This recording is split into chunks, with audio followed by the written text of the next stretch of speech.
গায়িকা আসল নাম কি মমতাজ গান মনে আছে নাকি আপনার? হ্যাঁ, মানিকগঞ্জের মমতাজ গান গাইতো। হ্যাঁ, কি কি গান গাইতো? আপনি মমতাজ গান অনেক শুনছেন বোধ হয়।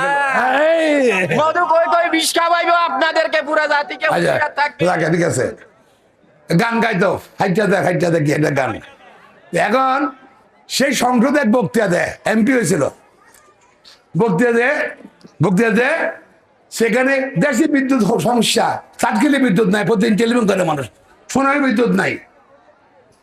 মমতাজ প্রধানমন্ত্রী সেখানে খুশি করলে বলে, প্রধানমন্ত্রী বিদ্যুতের সলাপ করেছে সারা বাংলাদেশ, এখন ঝুড়িতে টুকরিতে বিদ্যুৎ ফেরি করে বেছে। হ্যাঁ, সে আর তার পাশে বলছে, সেইভাবে বলছে আল্লাহ, এই বিদ্যুৎ লাগবে ভাই, বিদ্যুৎ এবার করছে না, এটা লাগবে ভাই বিদ্যুৎ।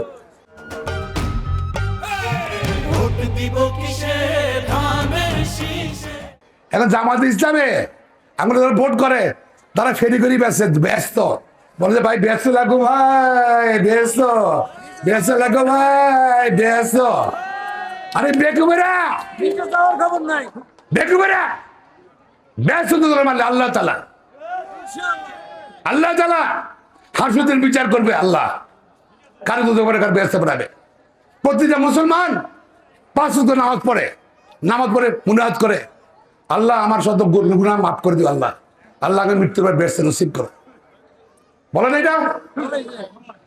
যদি তোমাদের জামাত ইসলামের টিকিট নিয়ে যদি ব্যস্ত জানতে যাইতো, কে নামাজ পড়তো, কে মসজিদে যাইতো, কে রোজা থাকতো, সব রোজা গেছেন না, কে থাকতো? এটা মা বোনটা পর্দা করতো? কিছুই করতো না। হজ যাইতো? কেউ যাইতো না। তোদের তেলে মাদক ব্যবসায়ী যেগুলো আছে না, সেগুলো মনে করি ইলিগাল কাম করে, মনে করে ঠিক আছে অনেক অপরাধ তো করলাম জীবনে, টাকা ছাড়া জমছে যাতে 100 টাকা ইয়াবা কিনি 400 টাকা বেশি নাকি? হ্যাঁ, লাভ অনেক বেশি তো। আল্লাহ সুযোগ আসে যাতে একটা জান্নাতের বেশি টিকিট কিনে নিল নাকি? হ্যাঁ, এগুলো আয় কিনবো। কত মুসলমান এটা, যেটা আল্লাহর ক্ষমতা, তারা সেটা চ্যালেঞ্জ করছে।